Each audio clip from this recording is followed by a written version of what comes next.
হুম। বিসমিল্লাহির রহমানির রহিম।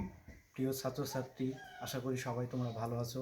তোমরা জানো যে কোভিড-19 কারণে গোটা বিশ্ব এখন মহামারীতে, অর্থাৎ সকল কিছু অচল অবস্থা। ঠিক সেই অবস্থাতেই বাংলাদেশের শিক্ষা ব্যবস্থাটাও বর্তমানে সঠিকভাবে পাঠদান করা সম্ভব হচ্ছে না, যে কারণে আজকে রাজশাহী কোর্ট মহাবিদ্যালয়ের পক্ষ থেকে, অর্থাৎ রাজশাহী কোর্ট মহাবিদ্যালয়ের সুযোগ্য অধ্যক্ষ জনাব AKM কামরুজ্জামান স্যারের দিক নির্দেশনায় অনলাইন ক্লাসের আয়োজন করা হয়েছে।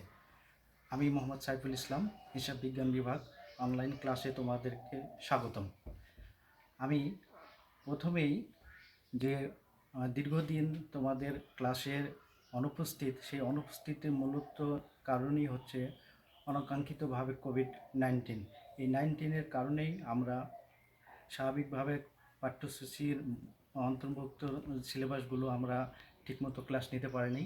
এই যা মধ্যস্থ সময়গুলোতে অনেক দিন গ্যাপ ছিল, সেই আলোকেই পাঠ্যক্রমগুলো ধারাবাহিকভাবে চালিয়ে যাওয়ার জন্যই অনলাইনে ক্লাস ব্যবস্থা করা হয়েছে।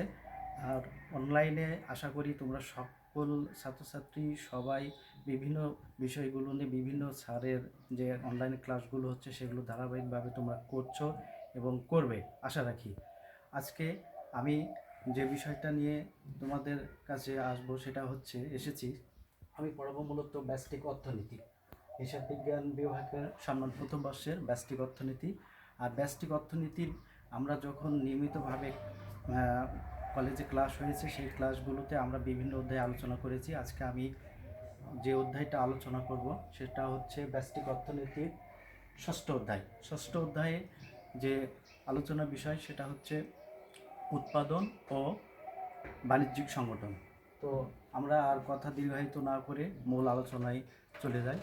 প্রথমে আমি উৎপাদন ও ব্যবসায় সংগঠনের আলোচ্য বিষয়গুলো সম্পর্কে আলোচনা করব। তো তোমরা সবাই এখন খাতা কলম নিয়ে রেডি হও এবং আমি যে বিষয়গুলো আলোচনা করব সুন্দরভাবে সেগুলো মুখস্থ করবে এবং খাতায় অন্তর্ভুক্ত করে মনোযোগ সহকারে বাসায় পড়াশোনা করবে। তো আমরা এখন মূল ক্লাসে চলে যাচ্ছি। অধ্যায় ষষ্ঠ, এখানে যেটা হচ্ছে উৎপাদন ও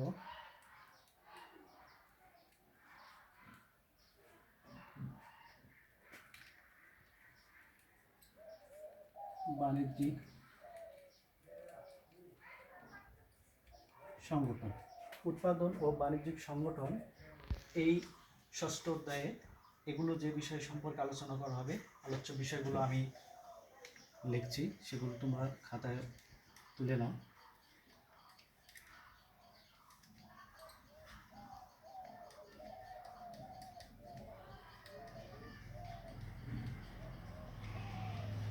আলোচ্য বিষয়সমূহ প্রথমে যে বিষয়গুলো আসবে সেটা হচ্ছে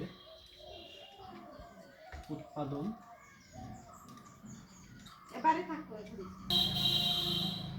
উৎপাদন তত্ত্ব সম্পর্কে আমরা আলোচনা করব। উৎপাদন তত্ত্ব আমরা জানি যে পৃথিবীতে মানুষের চাহিদা অনুসারে সব কিছু উৎপাদন করা হয়। উৎপাদনের যে আলোচ্য বিষয় সেটা হচ্ছে যে উৎপাদন প্রত্যেকটি বিষয়ের সঙ্গে প্রত্যক্ষ এবং পরোক্ষভাবে জড়িত। এই উৎপাদন প্রত্যক্ষ এবং পরোক্ষভাবে বিভিন্ন বিষয়ে জড়িত হওয়ার কারণে এগুলো সরাসরি আমরা কোনো কিছু যদি উৎপাদন করতে যাই, সেটাকে প্রত্যক্ষ এবং পরোক্ষভাবে বিভিন্ন বিষয় বস্তু সমন্বয়ে সাধারণত উৎপাদন হয়ে থাকে। আর এই বিষয়গুলোই উৎপাদনের যে বিষয়ে আলোচনা করা হয় সেটাই হচ্ছে উৎপাদন তত্ত্ব। আর এই উৎপাদন তত্ত্বে বিভিন্ন উপাদান থাকে। আমি এখন সেই উপাদান সমূহগুলোতে আলোচনা করব। উৎপাদন তত্ত্বের উপাদানগুলোকে দুটা ভাগে বিভক্ত করা হয়েছে। একটা হচ্ছে স্থির উপাদান, আরেকটা হচ্ছে পরিবর্তনশীল উপাদান।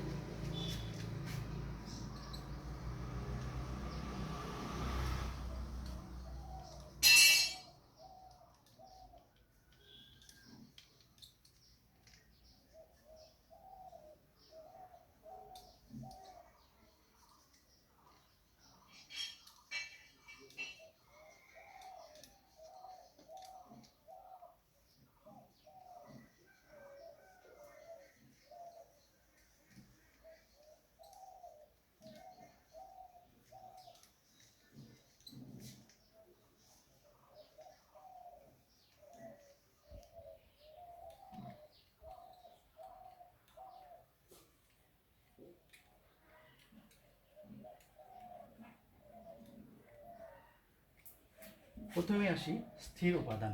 স্থির উপাদান বলতে আমরা কি বুঝি? উৎপাদন প্রক্রিয়ার যে সম্পর্কিত বিষয় উপকরণ পরিবর্তন যা সহজে রূপান্তর করা যায় না তাদেরকে স্থির উপাদান বলে। যেমন জমি প্রকৃতির দান, যোগান স্থির বলে মানুষ সহজে এর হ্রাস বৃদ্ধি ঘটাতে পারে। এছাড়া দালান কোটা, সুদক্ষ শ্রমিক, যন্ত্রপাতি ইত্যাদি স্বল্পমেয়াদী স্থির উপাদান বলা হয়, কারণ স্বল্প সময়ের জন্য এসব উপাদান হ্রাস বৃদ্ধি করা সম্ভব হয় না। এগুলোই হচ্ছে স্থির উপাদান। এরপরে আসি পরিবর্তনশীল উপাদান। আমরা স্থির উপাদানের জায়গা থেকেই পরিবর্তনশীল উপাদানের সংজ্ঞাটা জানব। পরিবর্তনশীল উপাদান হচ্ছে উৎপাদন ব্যবস্থার সঙ্গে সম্পর্কিত যেসব উপকরণ সহজে সংযোজন এবং বিয়োজন করা যায় বা হ্রাস বৃদ্ধি করা যায় তাদেরকেই বলা হয় পরিবর্তনশীল উপাদান। যেমন কোনো কিছু আমরা উৎপাদন করার ক্ষেত্রে কাঁচামাল হিসাবে গ্যাস, বিদ্যুৎ, জ্বালানি, পানি, সরঞ্জাম ইত্যাদি সহজেই পরিবর্তন এবং সংযোজন করতে পারি, আর এই কারণে এগুলোকে বলা হচ্ছে পরিবর্তনশীল উপাদান। সহজেই উৎপাদন উপাদান যে বিষয়গুলো নিয়ে আলোচনা করা হলো, উপরিক্ত বিষয়গুলোর সমন্বয়ে উৎপাদন তত্ত্ব। এখন আমরা আসব উৎপাদনটা কি।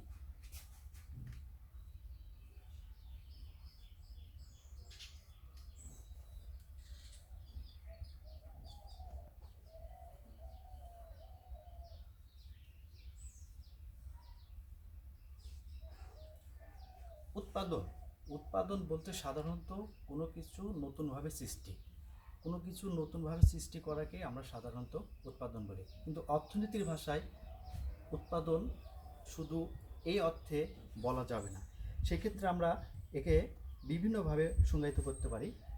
অর্থনীতিতে উৎপাদন বলতে শব্দটি বিশেষ অর্থে বহন করে। প্রকৃতপক্ষে মানুষ কোনো কিছু উৎপাদন করতে পারে না। প্রকৃতি প্রদত্ত সম্পদকে কাজে লাগিয়ে আকার আকৃতির পরিবর্তনের মাধ্যমে উপযোগ সৃষ্টি করাকে উৎপাদন বলা হয়।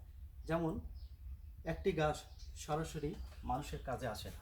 গাছটা যখন আমরা এই গাছ থেকে বিভিন্ন আসবাবপত্র তৈরি করি, যেমন টেবিল, চেয়ার প্রভৃতি আরও প্রয়োজনীয় জিনিসপত্রগুলি, এগুলোই হচ্ছে ওই কাঁচামাল হিসাবে এগুলো উৎপাদন। সেক্ষেত্রে আমরা বলতে পারি গাছ থেকে বিভিন্ন রূপগত এবং পরিবর্তন করে যে আমরা উৎপাদন নতুনভাবে তৈরি করলাম, এই তৈরিকৃত বিষয়গুলোই হচ্ছে উৎপাদন। আর উৎপাদন সর্বোপরি কোনো কিছু নতুনভাবে সৃষ্টির পাশাপাশি তার মূল যে বৈশিষ্ট্যটা হতে হবে সেটা হচ্ছে এর হস্তান্তরযোগ্য বাহ্যিকতা থাকতে হবে, অর্থাৎ আর্থিক একটা মূল্য থাকবে, সেই আর্থিক মূল্যের পরিবর্তনে এটা হস্তান্তরযোগ্য, সেই অর্থে আমরা পরিপূর্ণভাবে ওইটাকে উৎপাদন করতে পারবো। উপরিক্ত আলোচনাগুলো থেকে আমরা এইভাবে বলতে পারি যেটি ক্রয় করতে হবে এবং ক্রয় পাশাপাশি বিনিময় মূল্য আছে, যার উপযোগ আছে, এই বিষয়গুলো সমন্বয়ে আমরা উৎপাদন বলতে পারি। উৎপাদন সম্পর্কে বিভিন্ন মনীষী বিভিন্ন সংজ্ঞা আলোচনা করেছেন, সেই জায়গাগুলো থেকে আমরা বিভিন্ন মনীষীদের মধ্যে থেকে দুই একটি মনীষীদের সংজ্ঞা জানব। সেক্ষেত্রে আমরা জানব সেটা হলো যে, যেমন অর্থনীতিবিদ E.S. বাফা বলেছেন, উৎপাদন হলো একটি প্রক্রিয়া যা সাহায্যে দ্রব্য সামগ্রী সৃষ্টি করা যায়। আবার অর্থনীতিবিদ কেয়ারসন বলেছেন যে বিক্রয়ের জন্য দ্রব্যাদি সৃষ্টি যা পারিশ্রমিক কার্যকলাপ সৃষ্টি করে তাকেই বলা হয় উৎপাদন। তো উপরিউক্ত আলোচনার পরিপ্রেক্ষিতে আমরা উৎপাদন বলতে প্রকৃতি থেকে প্রাপ্ত কোনো বস্তুর বাস্তব আকার পরিবর্তন করে নতুন উপযোগ সৃষ্টি, অর্থাৎ বিভিন্ন প্রক্রিয়ার মাধ্যমে, যেমন শ্রম, মূলধন, সংগঠন, কাঁচামাল, ব্যবস্থাপনীয় দক্ষতা, এগুলো সমন্বয়ে বিনিময়যোগ্য আর্থিক মূল্য দ্বারা নিরূপণযোগ্য কোনো কিছু নতুনভাবে তৈরি করাকেই আমরা উৎপাদন বলতে পারি। এখন আসব উৎপাদন কিছু বিষয়গুলোর সাথে সম্পর্কিত, সেই বিষয়গুলো আমরা আলোচনা করব। সেক্ষেত্রে কি উৎপাদনের আপেক্ষিক ধারণা, উৎপাদন কোনো কিছু করার ক্ষেত্রে সেক্ষেত্রে আপেক্ষিক কিছু ধারণা বিষয়গুলো থাকে। সেক্ষেত্রে আমরা জানব যে উৎপাদনের আপেক্ষিক ধারণাটা কি।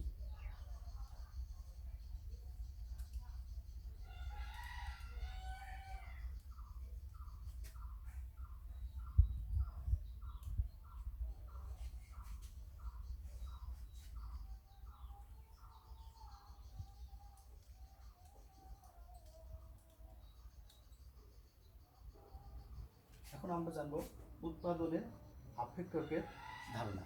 উৎপাদনের আপেক্ষক ধারণা সাধারণত আমরা বিভিন্ন বিষয়ের উপরে জানলাম, কিন্তু এই আপেক্ষিক বলতে উৎপাদনের কার্যকরী বিষয়গুলোকে বোঝায়। এখন এই কার্যকরী বিষয়গুলো কি সেটা আমরা জানব। সাধারণত যেটা আমরা জেনেছি যে উৎপাদনের বিভিন্ন উপাদানের সঙ্গে উৎপাদন প্রক্রিয়া যে কার্যকরী সম্পর্ক থাকে তাকে উৎপাদনের আপেক্ষিক বলে। অন্যভাবে বলা যায়, কোনো উৎপাদন কাজে ব্যবহৃত উপকরণের মধ্যে যে সম্পর্ক বিরাজ করে তার মাত্রাকে উৎপাদন আপেক্ষিক বলা হয়। এই উৎপাদন আপেক্ষিককে আমরা নিম্নোক্তভাবে গাণিতিকভাবে প্রকাশ করতে পারি। সেটা কি? উৎপাদনের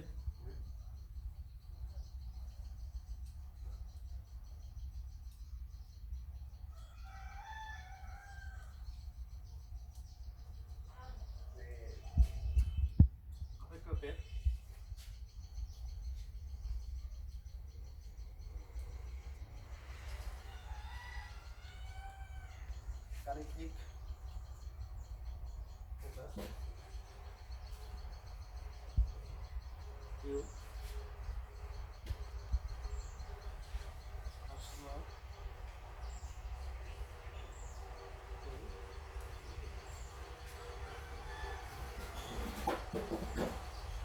এটা হচ্ছে উৎপাদনের আপেক্ষিক গাণিতিক প্রকাশ। কিউটা হচ্ছে উৎপাদনের আপেক্ষিক গাণিতিক বিষয়, একটা হচ্ছে ফাংশন অফ এফ, আর এল কি? এল হচ্ছে শ্রম, পিটা হচ্ছে মূলধন, আর এই সমন্বয়ে উৎপাদনের আপেক্ষিক গাণিতিক ধারণা আমরা প্রকাশ করলাম। এবং এই উৎপাদন আপেক্ষিক গাণিতিক ধারণার কিছু বৈশিষ্ট্য আছে, সেই বৈশিষ্ট্যগুলো আমরা জানব। সেটা কি? প্রথমত, বিজ্ঞান ও প্রযুক্তি কৌশলগত পরিবর্তন দ্বারা উৎপাদনের মাত্রা পরিবর্তিত হয়। প্রকৌশলগত উপকরণ ও আচরণ উৎপাদন পরিমাপকে প্রভাবিত করে। উপকরণগুলো পরিমাণগত রূপান্তরের মাধ্যমে বিভিন্ন উৎপাদিত সমাদিত হয়। যেমন কাঁচা সোনা থেকে বিভিন্ন সুন্দর সুন্দর অলংকার তৈরি হয়।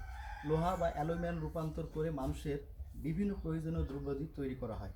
এভাবে বিভিন্ন ধাতু ও সেবার মাধ্যমে বিভিন্ন বস্তু রূপান্তর ঘটিয়ে বিভিন্ন জিনিস তৈরি করা হয়। আর এই জায়গাগুলো থেকে উৎপাদনের আপেক্ষিক গাণিতিক বিষয়গুলো আমাদের জানা প্রয়োজন। এখন আমরা আসব যে উৎপাদনের কিছু মূল উপকরণ রয়েছে, সেই মূল উপকরণগুলো আমরা এখন জানব। আমরা জানি উৎপাদনের মূল উপকরণ বলতে বোঝানো হয় ভূমি, শ্রম, মূলধন, সংগঠন। এই ভূমি, শ্রম, মূলধন, সংগঠন এই বিষয়গুলোর সমন্বয়ে সাধারণত উৎপাদনশীল প্রক্রিয়াটা গতি পায়। সেই হিসাবে আমরা এখন উৎপাদনের মূল উপকরণগুলো জানব।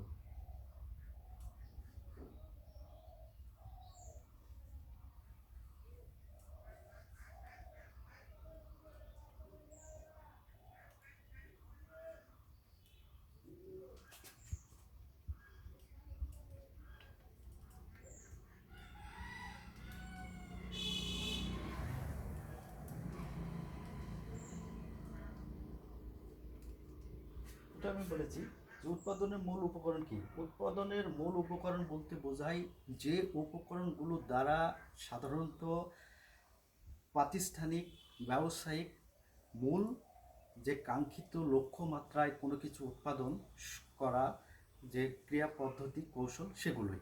তো সেই অর্থে সেই বিষয়গুলোকেই বলা হয় উৎপাদনের মূল উপকরণ। তা আমরা মূল উপকরণ এর মধ্যে যেগুলো আছে সেগুলো হচ্ছে শ্রম,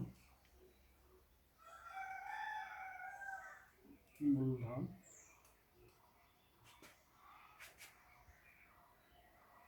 প্রথমে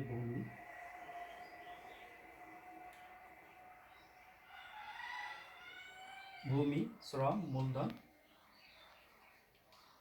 সংগঠন, এগুলোই হচ্ছে উৎপাদনের মূল উপকরণ। এখন আমরা জানব যে ভূমি, শ্রম, মূলধন, সংগঠন কি। প্রথমে আমরা জানব ভূমি। ভূমি উৎপাদনের মূল উপকরণগুলোর মধ্যে এই চারটি উপকরণগুলোই হচ্ছে মূল। প্রথমত ভূমি ভূমি উৎপাদনের সবচেয়ে আদি প্রয়োজনীয় উপাদান হচ্ছে ভূমি। সাধারণত পৃথিবীতে উপরিভাগে অবস্থিত নদী, নালা, খাল, বিল, পাহাড় পর্বত, জলাশয়, মালভূমি ইত্যাদি সব কিছুকেই ভূমি বলে। অর্থনীতিবিদ রিকর্ডের মতে প্রকৃতি যেসব উপাদানের ভিতর অবিনশ্বর ক্ষমতা রয়েছে তাদেরকে ভূমি বলে। আবার অর্থনীতিবিদ মার্শাল বলেছেন, মার্শালের মতে প্রকৃতি মুক্ত হস্তে ভূমি দান করে, ভূমি থেকে সম্পদ আহরণ এবং আয় সৃষ্টি করা যায়। এরপরে আমরা আসবো হচ্ছে শ্রম। শ্রম উৎপাদনের অপর একটি গুরুত্বপূর্ণ উপাদান। যে সকল দ্রব্য সেবা উৎপাদনের সঙ্গে শ্রম ওতপ্রোতভাবে জড়িত, কোনো দ্রব্য ও সেবা উৎপাদনের উদ্দেশ্যে মানসিক ও শারীরিকভাবে শ্রমিক যে শক্তি প্রয়োগ করে প্রচেষ্টা ব্যয় করে তাকে শ্রম বলে। শ্রম এমন একটি সম্পদ যা উৎপাদন বৃদ্ধিতে সময় মতো ব্যবহার না করলে তা নষ্ট হয়ে যায়। যেমন কোনো শ্রমিক একদিন কায়িক পরিশ্রম করলে কোনো কিছু উৎপাদন করতে পারে বা উৎপাদন সহায়তা করে, কিন্তু শ্রমিক যদি কাজ না করে তার শ্রম শক্তি নষ্ট হয়। এর জন্য শ্রমকে বলা হয় উৎপাদনের জীবন্ত উপাদান। এখন আমরা আসি মূলধন। উৎপাদনের মূল উপকরণের আমরা প্রথমে জানলাম ভূমি, তারপর শ্রম, মূলধন। মূলধনটা উৎপাদন উপকরণের গুরুত্বপূর্ণ একটা উপাদান। উৎপাদনে আরেকটি গুরুত্বপূর্ণ উপাদান হচ্ছে মূলধন। মূলধন আধুনিকরণ বলা হয় লাইফ ব্লাড অফ প্রোডাকশান, কোনো কিছু উৎপাদনের রক্ত। যেসব উপকরণ যন্ত্রপাতি ব্যবহার করে উৎপাদন প্রক্রিয়াকে সচ্ছল রাখা হয়, উৎপাদন প্রক্রিয়া গতিশীল বৃদ্ধি করা হয়, তাকে মূলধন বলা হয়। যেমন অর্থ, যন্ত্রপাতি, শিল্পের সরঞ্জাম, উৎপাদন কাঁচামাল, পুঁজি ইত্যাদি মূলধন বলা হয়। যেমন ভারী শিল্পের মূলধন হিসেবে এই উপাদানগুলো কাজ করে। অন্যদিকে কৃষি বা কৃষি শিল্পের ক্ষেত্রে বীজ, সার, সেচ, লঙ্ঘন ইত্যাদি মূলধন বলা হয়। বিখ্যাত অর্থনীতিবিদ মার্শালের মতে মূলধন বলতে উৎপাদনের ক্ষেত্রে বস্তুগত উপাদান যে অংশকে বলা যায় যা কোনো নতুন পণ্য ও সেবা উৎপাদনের জন্য সংগঠিত হয়। এখন আমরা আসি সংগঠন। সংগঠন হচ্ছে উৎপাদন মূল উপকরণের ভূমি, শ্রম, মূলধন সংগঠন। ভূমি, শ্রম, মূলধন এই তিনটি বিষয়গুলোকে সমন্বিত করে সুচারুরূপে একত্রিতভাবে একটা সাংগঠনিক প্রক্রিয়ায় বাস্তবায়ন প্রতিষ্ঠানের কাঙ্ক্ষিত উৎপাদন বাস্তবায়নের সামগ্রিক বা সমন্বয় প্রক্রিয়াটাই হচ্ছে সংগঠন। অর্থাৎ সমন্বয়পূর্বক সকল কাজগুলোকেই মধ্যে আমরা বলতেছি সংগঠন। সংগঠন ব্যবস্থাপকীয় প্রক্রিয়ায় একজন ব্যবস্থাপক এটাকে সঠিকভাবে নিয়ন্ত্রণ করে, যার দ্বারা প্রতিষ্ঠানের নিম্ন পদস্থ থেকে ফোরম্যান থেকে শুরু করে ব্যবস্থাপকীয় পরিচালক, মহাব্যবস্থাপকীয় পরিচালকের মধ্যে এটা বাস্তবায়ন রূপ লাভ করে, যার ফলে একটা ব্যবসা প্রতিষ্ঠানের বা একটা উৎপাদনশীল প্রতিষ্ঠানের কাঙ্ক্ষিত উৎপাদন বাস্তবায়ন তো হয়। উৎপাদনের মূল উপকরণ বিষয়গুলো জানলাম। এই উৎপাদনের মূল বিষয়গুলো যে বিষয়গুলোর সাথে সম্পর্কিত সেই বিষয়গুলো জানব। মানে উৎপাদন প্রক্রিয়ায় বিভিন্ন ধারণা রয়েছে, সেই ধারণাগুলো এখন আমরা আলোচনা করব। ধারণাগুলো আমি বলছি, প্রিয় ছাত্রছাত্রী তোমরা এই ধারণাগুলো লিখে নাও। প্রথমত যেটা হবে সেটা হচ্ছে মোট উৎপাদন, তারপরে আসবে গড় উৎপাদন, প্রান্তিক উৎপাদন। এই বিষয়গুলোই হচ্ছে উৎপাদনের বিভিন্ন ধারণা। এই উৎপাদনের বিভিন্ন ধারণার বিষয়গুলোর মধ্যে প্রথমত আসবে মোট উৎপাদন। এখন আমরা জানব যে মোট উৎপাদনটা কি। মোট উৎপাদন বলতে সাধারণত মোট অর্থাৎ টোটাল প্রোডাকশনকে বোঝায় বা সামগ্রিক উৎপাদন প্রক্রিয়া পরিমাপকে বোঝায়। অর্থনীতির ভাষায় বলা যায় কোনো দ্রব্য বা সেবার উৎপাদনের ক্ষেত্রে বিভিন্ন উপকরণ বা উৎপাদনের প্রভাব যে উপাদানে পাওয়া যায় তার পরিমাপকেই মোট উৎপাদন বলা হয়। অন্যভাবে বলা যায় কোনো একটি নির্দিষ্ট ক্ষেত্রে উৎপাদনের বিভিন্ন একক থেকে প্রাপ্ত উৎপাদনের সমষ্টিকেই মোট উৎপাদন বলা হয়। সমীকরণের মাধ্যমে প্রকাশ করা যায়। মোট উৎপাদন সমান আমরা এভাবে প্রকাশ করতে পারি, এটা হচ্ছে মোট উৎপাদন, কিউ ফাংশন অফ এল কে। এটা হচ্ছে মোট উৎপাদন ফাংশনাল, এলটা হচ্ছে শ্রম, এটা হচ্ছে মূলধন। এই সমন্বয়ে যেটা হবে সেটা হবে মোট উৎপাদন। এখন আমরা আসবো গড় উৎপাদন। গড় উৎপাদন মিনস এভারেজ প্রোডাকশান। কোনো একটি নির্দিষ্ট সময়ে দ্রব্য বা সেবার মোট যে পরিমাপ উৎপাদন হয় তার পরিমাপকে উৎপাদনের সঙ্গে সম্পর্কিত, আমি আবারও বলছি, কোনো একটি নির্দিষ্ট সময়ে দ্রব্য বা সেবার মোট যে পরিমাপের উৎপাদন হয় তার পরিমাপকে উৎপাদনের সঙ্গে সম্পর্কিত মোট পরিবর্তনশীল উপাদান দ্বারা ভাগ করলে যে উৎপাদন পাওয়া যায় তাকে গড় উৎপাদন বলা হয়। গড় উৎপাদন সমান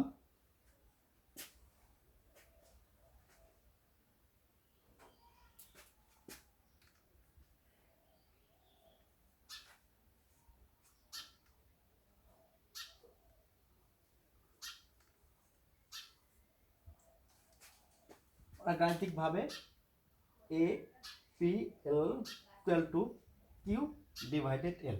এটা দ্বারা গড় উৎপাদন আমরা প্রকাশ করব। কিউ দ্বারা এক্ষেত্রে মূলধন, স্থির উৎপাদন, এল এবং শ্রম পরিবর্তনশীল উপাদান, শ্রমের উপর ভিত্তি করে গড় উৎপাদন সাধারণত বের করা হয়। এরপরে আমরা আসব প্রান্তিক উৎপাদন। প্রান্তিক বলতে আমরা সাধারণত বুঝি যে কোনো কিছুর পরিসমাপ্তি জায়গাগুলোতে যেটা ঘটে সেটাই। তো অর্থনীতির ভাষায় প্রান্তিক উৎপাদনটা কি সেটা আমরা জানব।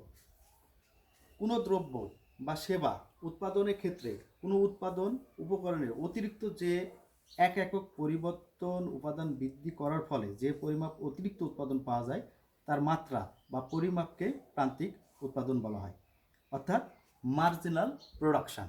মার্জিনাল প্রোডাকশান আমরা লিখতে পারি গাণিতিকভাবে M P L D by Q D L. M P L equal to D Q divided D L, অর্থাৎ প্রান্তিক উৎপাদন, এখানে মোট উৎপাদন আপেক্ষিক ফাংশন অফ এল কি হলো শ্রমের প্রেক্ষিতে প্রান্তিক উৎপাদন। সুতরাং প্রথমত আমরা জানলাম মোট উৎপাদন, তারপরে জানলাম গাণিতিক উৎপাদন, সর্বশেষ আমরা জানলাম প্রান্তিক উৎপাদন। তো প্রিয় শিক্ষার্থী, বিষয়গুলো যেইভাবে তোমাদের সঙ্গে আলাপ আলোচনা করা হলো, এখানে আমরা যখন পাঠ্যপুস্তকের বিষয়গুলো সম্পর্কিত শ্রেণীকক্ষে ক্লাস পরিচালনা করি তখন সরাসরি স্টুডেন্ট আমাদের সামনে যখন থাকে সেই জায়গাগুলো থেকে একটা বিষয় তোমরা যখন প্রশ্ন আমরা যখন উপস্থাপন করি সেই জায়গাগুলো থেকে বুঝতে না পারলে পুনরায় আবার আমাদেরকে জিজ্ঞেস করো। সরাসরি এইভাবে যখন অনলাইনে ক্লাস নেওয়া হচ্ছে সেই ক্লাসগুলোতে হচ্ছে না, তারপরও যে বিষয়গুলো আলোচনা করা হলো এই বিষয়গুলোর মধ্য থেকে যদি কোনো বিষয়গুলো বুঝতে অসুবিধা হয় পুনরায় আমাদের তো নাম্বার সবার কাছে আছে, মানে আমাদের বিভাগীয় হিসাব বিজ্ঞান বিভাগের যে সম্মানিত শিক্ষকগুলি আছে সবার নাম্বার আছে।